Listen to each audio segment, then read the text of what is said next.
Hello guys, karibu katika session ya pili ya matumizi ya mfumo wa watumishi portal, ambapo wengine wanaoita mfumo ESS au PEPMIS, ambapo kwa siku ya leo tutaonyesha namna gani ya kumsaidia mtumishi aliyesahau password bila kumlazimu kusafiri umbali mrefu kuja ofisi za halmashauri kwa ajili ya kufuatilia password. Kwa hiyo jambo la kwanza, mtumishi hakikishe kompyuta yake imeunganishwa na internet au simu ihakikishe ina bando. Lakini hatua ya pili, mtumishi atafungua browser internet na sehemu ya juu ya address bar ataandika address ya mfumo, na baada ya hatua hiyo interface ya mfumo itafunguka kama inavyoonekana. Na baada ya hatua hiyo, sehemu ya chini iliyoandikwa reset password, mtumishi ataclick reset password, na baada ya hatua hiyo mtumishi ataandika check namba yake,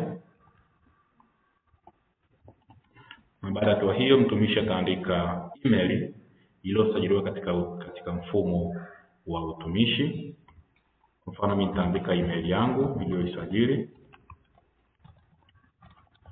na baada ya hatua hiyo uta-click reset password.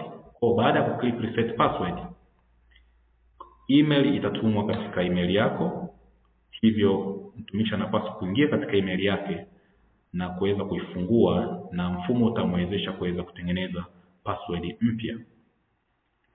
Na baada ya kutengeneza password hiyo, mtumishi ata sign in ili kuweza kujaribisha kama password yake inafanya kazi vizuri kwa kuingiza check number kama sehemu ya username, na password yake ataingiza baada ya kuitengeneza. Na baada ya hatua hiyo uta-click login,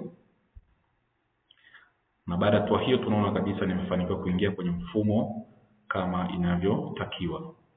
Kwa baada ya hatua hiyo mtumishi anaweza kuendelea kutumia mfumo kulingana na aina ya moduli anayotaka kuitumia.